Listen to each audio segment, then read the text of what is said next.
there to share the wealth in that regard. Boston was pushed down. 7 to shoot. Boston methodical on her take. After they had fallen behind by 6 in the quarter, then Sydney Colson, as Aliyah Boston has an extended conversation with the officials, and then is gonna get over to Angel Gray. Angel? Aliyah Boston walked off the court visibly frustrated.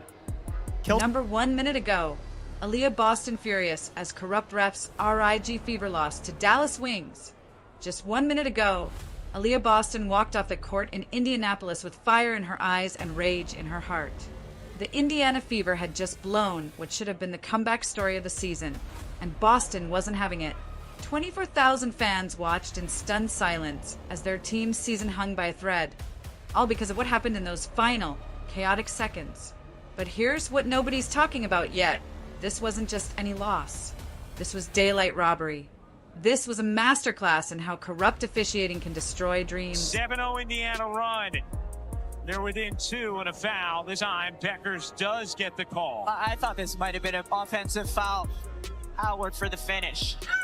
Indiana's considering challenging this call, but they will not, as Peckers gets free. Crush spirits and steal victories right from the hands of players who bled for every single point. And Boston? She saw it all happen in real time, powerless to stop the theft that was unfolding right before her eyes. You want to know how deep this goes? Kelsey Mitchell just dropped 24 points while playing completely out of position, running an offense she was never meant to run, carrying a team that had no business being competitive. They came back from 17 points down without their 3 best point guards. 17 points! Against a team that knew exactly what was coming, because Indiana literally had no other options left. And they still almost won. They still almost pulled off the impossible, until the referees decided otherwise. What's the reaction been from you guys, the players, the coaches, to losing Sid and Ari? Yeah, I mean, first and foremost, just brokenhearted for them.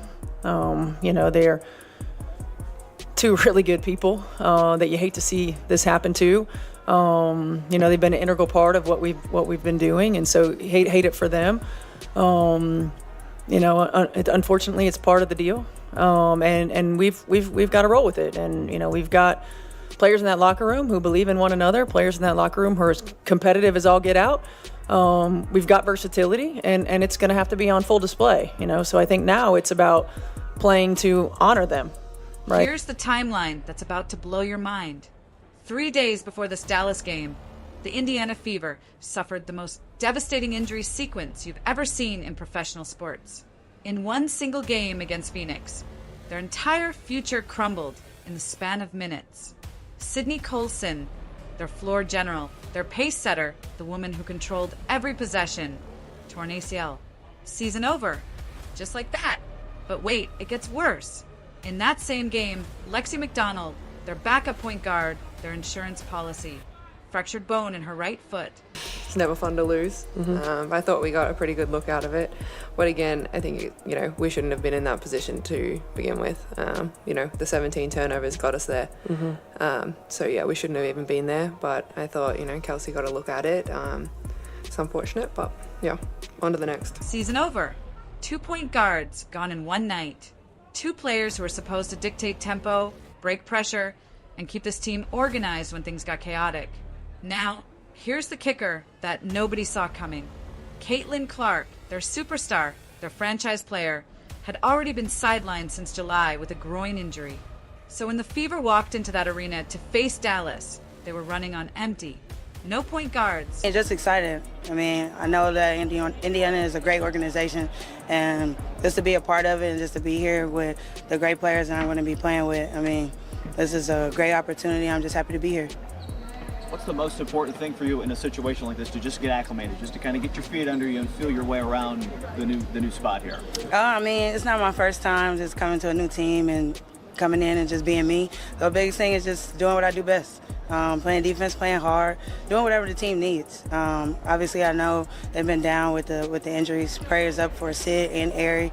Love them both. But like I said, I'm excited to be here, and I'm not going to do too much. But whatever coach tells me to do is what I'm going to do and have fun and enjoy my teammates. No ball handlers. No one to absorb the pressure that was about to come crashing down on them like a tidal wave. Think about what that means for just 1 second. The Indiana Fever, a team built around precision, speed, and ball movement, suddenly had to play basketball with their hands tied behind their backs. Every inbound pass became a struggle. Every defensive pressure became a potential disaster. Every possession carried the weight of knowing that one mistake could spiral into 5 points for the opponent. Kelsey obviously can play make, as she showed in the last game, but it's not like her most natural way of playing, I would say. Do you have to tell her to focus on that? Does she just kind of know that as the primary ball handler in these games, she'll do it? How does that kind of process work when it's not a true point guard at the one? Yeah, I mean, I want her to just do what she's been doing. You know, she's been excellent all year long. She's been efficient all year long. Her decision-making has been on point all year long. And that's exactly what happened. 17 turnovers. 17 times Indiana gave the ball away, and Dallas converted those mistakes into 27 points. That's more than a quarter of their entire offense, coming directly from Indiana's desperation.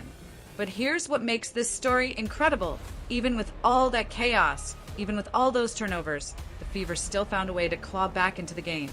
The front office scrambled like their lives depended on it, signing veteran Odyssey Sims to a hardship contract with barely 24 hours notice.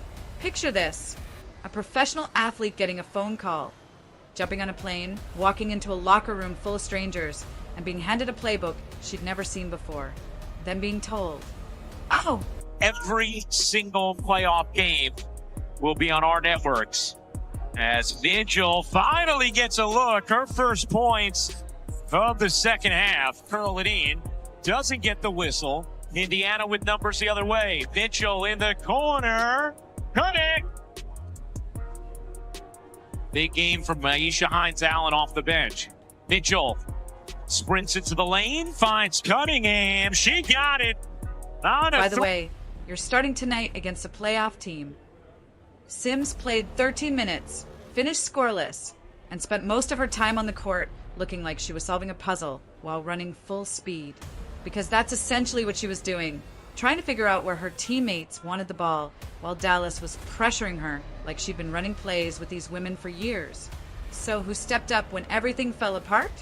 Kelsey Mitchell, the most dangerous pure scorer in the league, suddenly found herself in a role she never wanted and never trained for. Trying to create with 5 to shoot. Mitchell through the lane. Another scoop it in. And it's a 1 game. Arch right, but you know she loves to go left. How many defenders try to come over and help? About 3. And still able to scoop it up and in. Mitchell with 24 points. Instead of catching the ball in scoring position, Mitchell was dribbling it up through traps. Instead of coming off screens for open looks, she was orchestrating half-court sets under constant pressure.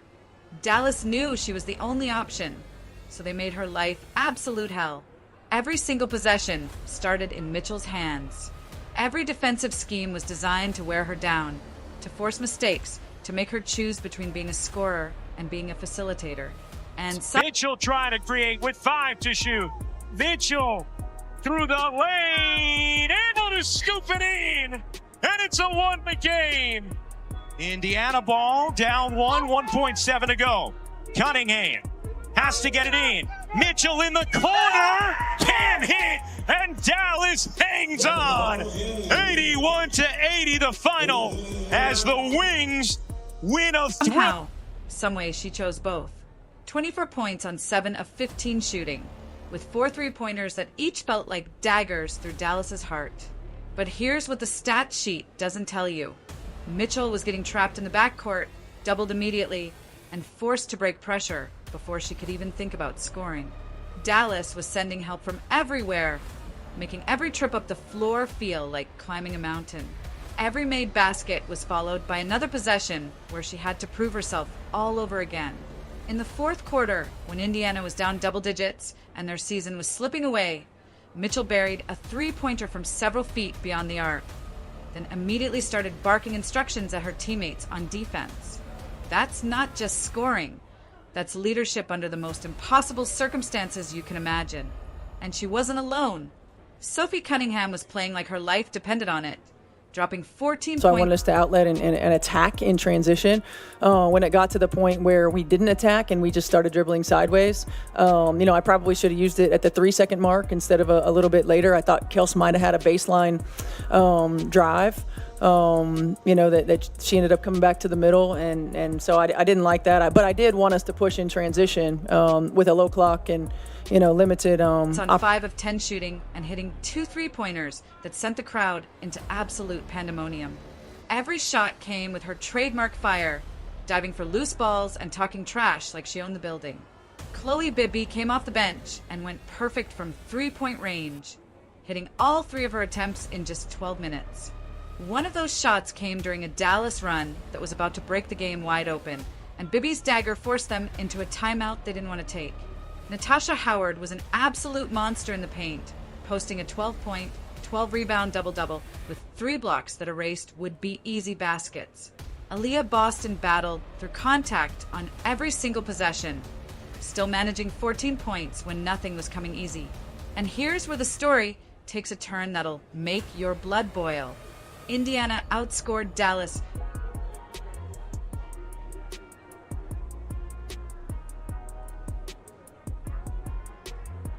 25-4 in the fourth quarter. 25-4. They turned a blowout into a legitimate chance to win, despite having their entire backcourt in street clothes. They earned the right to steal this game through pure heart, pure effort, and pure refusal to quit. Then the referees decided they'd seen enough. With 11.7 seconds left on the clock. Sit back, 4 to shoot. Cunningham into the corner. Bibby again. Chloe Bibby breathing life into Indiana. A 19-0 Dallas run. Bibby buries the 3, and just like in the first half when Indiana grabbed a defensive rebound, trailing by just 1 point. They had their last timeout. They had momentum. They had destiny in their hands. And Coach Stephanie White made a decision that she'd regret before the echo of the final buzzer faded away. Instead of calling timeout to set up a play, the Fever pushed the ball in transition. Mitchell ended up taking a contested jumper that missed. Dallas grabbed the rebound. And by the time White called timeout, there were only 1.7 seconds left. Not enough time for anything meaningful. Not enough time to save a season's worth of work. White would admit afterward in a rare... Here's Cunningham. Off to Boston. Boston turns the corner, spinning inside and laying it in. Moment of public accountability that she should have called that timeout at the 3-second mark. But the damage was done. 1 split second of hesitation had potentially altered their entire playoff trajectory. But the clock management was just the beginning of what turned into an absolute travesty of officiating. The referees had been making questionable calls all night. But in the fourth quarter, with the game hanging in the balance, they crossed the line from incompetent to corrupt. Aliyah Boston was fighting for position under the rim when the Dallas center clamped her arm. Not grabbed it, not held it, but literally clamped it like a vice. Instead of calling the obvious foul on Dallas, the referees whistled Boston. The call... Chloe, you were on the floor during that late third stretch when the Wings went on that run. What did you see that went sideways for you guys in that stretch? We were just turning over the ball. I mean, yeah, as I said, the 17 turnovers, and I think we just didn't match their physicality, and, we needed to clean it up, and I think that's what happened in the fourth when the girls come in and they really looked after the ball and, shared the ball offensively, and I think that's how we got into more of a groove. It really started defensively, and in that third, we just let it slide. They had way too many. It was so egregious that even Rebecca Lobo, calling the game, said she expected it to be overturned on review. It wasn't. The call stood, confirmed, leaving Boston staring at the officials in complete disbelief. You could see it in her body language, the realization that the game was being taken away from her team, one possession at a time. Sophie Cunningham was hit with a flagrant foul for a closeout on Paige Buchers after a review. this coming right after Buchers herself had received a flagrant for a similar play earlier in the game. But here's where it gets really twisted. Later in the game, Mitchell absorbed almost identical contact on a jump shot and got absolutely nothing. No whistle, no review, no explanation. The inconsistency wasn't just frustrating, it was systematic. It was designed to swing momentum at the exact moments when Indiana was building something special. Every time the Fever started to believe they could actually win this game, the referees found a way to slam the brakes on their momentum. You could see the emotional toll building in real time. Cunningham reached her boiling point when Buchers shoved her. Overturn it to an offensive foul. You could also maintain that it's a foul but take away the continuation. All of those things could happen here on this call. The interesting thing is, when you get to this point of the play, it is a foul on Boston. But it's because her arm was clamped earlier in the play. I mean, look at that. Like, what can she do there? She literally can do nothing. I don't know how that's not overturned to an offensive foul. I agree with you. That looks about as clear as it gets. And you saw how quickly Stephanie White challenged. Immediately reacting with a clear expression of frustration before walking away. She'd apologize afterward, but in that moment, you could see a competitor's soul breaking under the weight of injustice. Even Caitlin Clark, watching from the sidelines with her groin injury, couldn't contain herself. After the final buzzer, she was clapping forcefully in the direction of referee Amy Bonner, her silent protest speaking volumes about what everyone in that arena had just witnessed. Coach Stephanie White didn't hold back in her post-game comments. After review, we have no illegal conduct by Euro, so the call will stand as confirmed. This will be also. Indiana will lose their challenge as well as their timeout. One shot for Euro. Thank you. That's stunning to me. I mean, Aaliyah Boston, look at her. Lee puts her one hand down and then pins Boston down with her other arm. I gotta say, Rebecca, I'm sure we'll get an explanation from Sue Blau at some point soon. Delivering some of the most direct criticism of officiating you'll ever hear from a professional coach. She said Kelsey Mitchell gets held or grabbed on every possession without getting calls. She said Aliyah Boston is the worst officiated post player in the league. She demanded consistency, and she had every right to demand it. Boston's post-game assessment was as loaded as it was economical. We need better focus. Two ways to... Page backers putting her hands on Sophie to shove her up. You see Sophie's hand in the air. Both hands are in the air right here. And Paige Backers is shoving. She is shoving her clean off. Boom. Pushed her right into Howard. Pushed her into Howard. Now she's wide open and waiting for a pass like she just didn't do anything. Like she just didn't do anything. Wide open down here. Look at her. And then all of a sudden you get the whistle. And look at the ref. You see the ref? You see the ref right here. Calling the foul. And guess who the foul was on? Sophie. Read that. Part self-critique.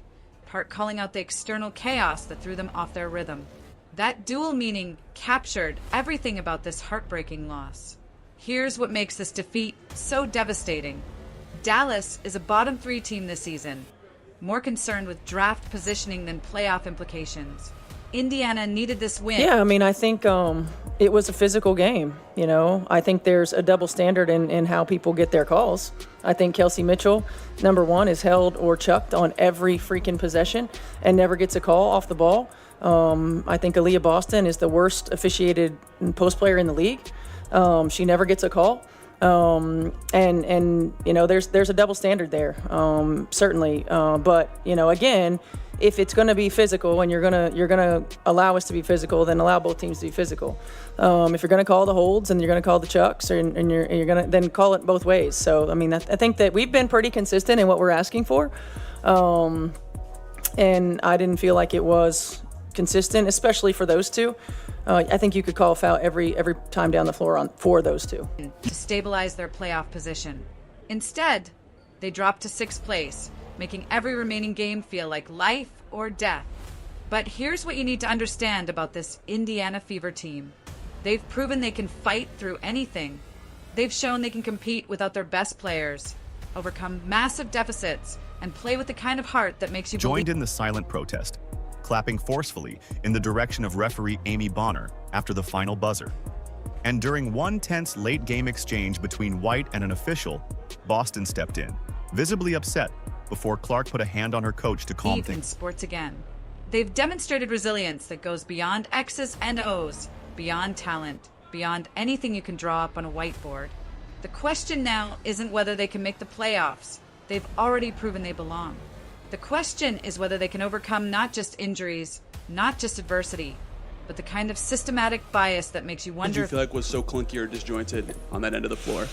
I think it got better as the game went on, but I think just starting, I think the physicality level was a little bit different on both sides of the ball, and but for us, really, I think it's got to be our focus. Like, we got to make sure that we're connected on that end, making sure that we're in the right places for passes, and just being more conscious of us. The game is even worth playing. Caitlin Clark is expected back within weeks. When she returns, this team will have their full arsenal available for the first time this season. They'll have the depth, the talent, and most importantly, the motivation that comes from having victory stolen right from their hands. But tonight in Indianapolis, Aaliyah Boston walked off that court with fire in her eyes for a reason. She just watched her team give everything they had, only to have it taken away by officials who forgot that their job is to officiate the game, not decide its outcome. And that's a memory that doesn't fade. That's fuel that burns all the way to the championship. The Indiana Fever are 18-15 now, sitting in 6th place with their playoff lives hanging in the balance. But if you think this loss breaks them, if you think this injustice defeats them, then you haven't been paying attention to what this team is made of. This isn't the end of their story. It's the moment that defines their championship character.